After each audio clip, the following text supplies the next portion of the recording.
Good Saturday morning, Connecticut. I am going to show you who this Representative Currey is. I know you don't know who he is. This on the screen here is Ann Moniski. She is the president of CTRA and has been an educator for 24 years.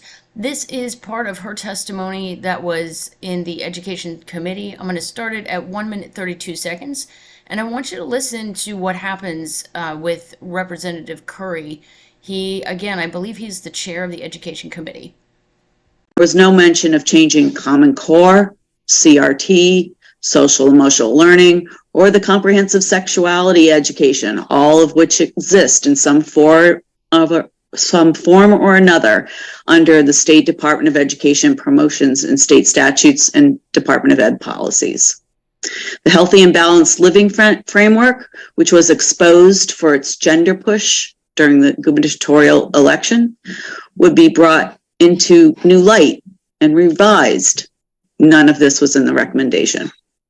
Additionally, the governor's budget should not be considered until the double funding issue, is remediated by the Education Committee.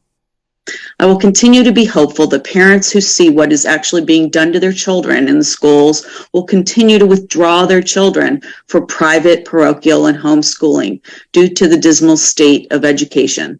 Since no positive recommendations exist, such bills like this need to be no votes. Thank you. No, thank you, Ann. Representative Duffness. Hi, thank you, Mr. Chair, and thank you, Ann, for your testimony. I just wondered, if you could expand a little bit on the double funding that you just spoke about with regards to... Representative, 5003 is not up for debate. ECS funding is not part of what we were discussing today. And I know the good chair, my co-chair also mentioned this earlier when someone was trying to go down this rabbit hole. So we can save that for an appropriations conversation if you'd like. It was more in regards to, Mr. Chair, the budget that she mentioned of the governor. Exactly. Absolutely. Of which the budget is an appropriations discussion, and we're sitting here in education today, which is policy. So if you'd like to stick to the bills that we have for debate, that would be greatly appreciated, as members of the public have been told this earlier. Isn't this part of the governor's budget for education, 6662?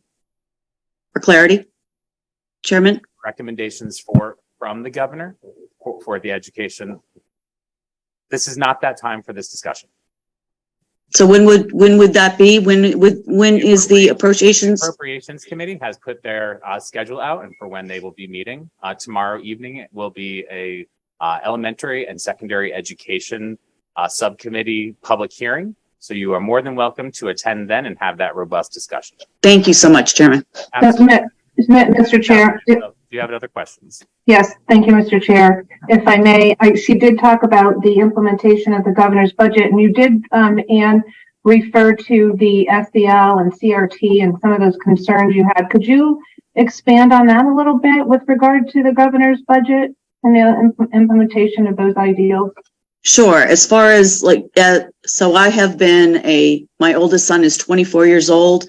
I've been following education in my local community in Easton, Connecticut, and also going to the state to testify in regard to Common Core. Common Core is developmentally inappropriate.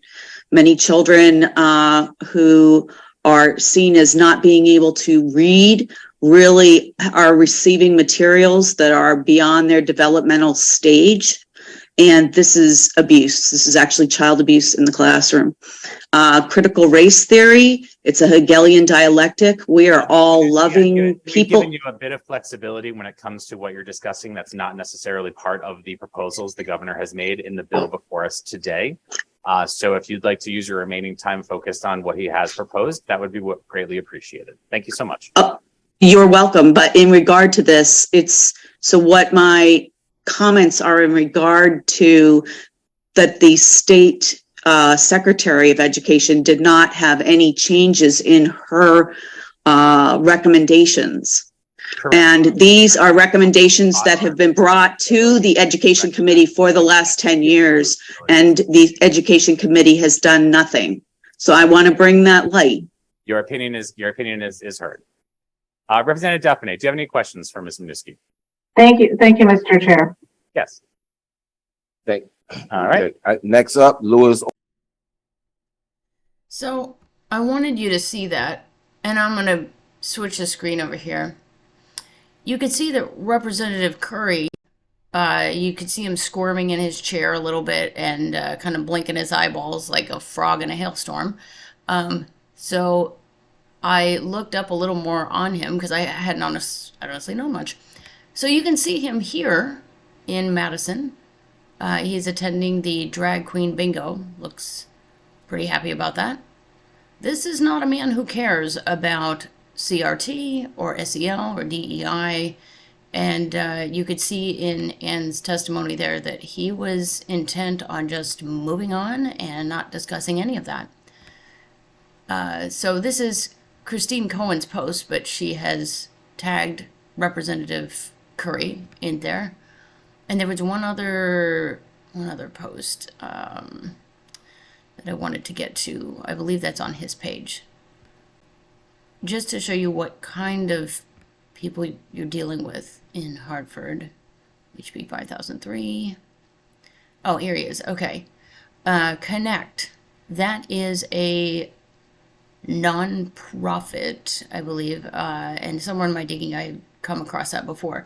Congregations Organized for a New Connecticut. That is basically Marxist social justice, all kinds of things we're familiar with under the veneer of religion. So you can see Representative Currey proudly giving a talk with that as well. So again, this guy has attended drag queen bingo.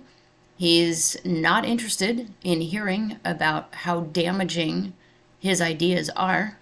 So I suggest if you want to contact Representative Currey, it looks like he gives his profile there, and you can send him an email and let him know that we are watching the behavior of our legislators. And again, this guy is the chairman of the Education Committee. Thanks for tuning in, and we hope you found this useful.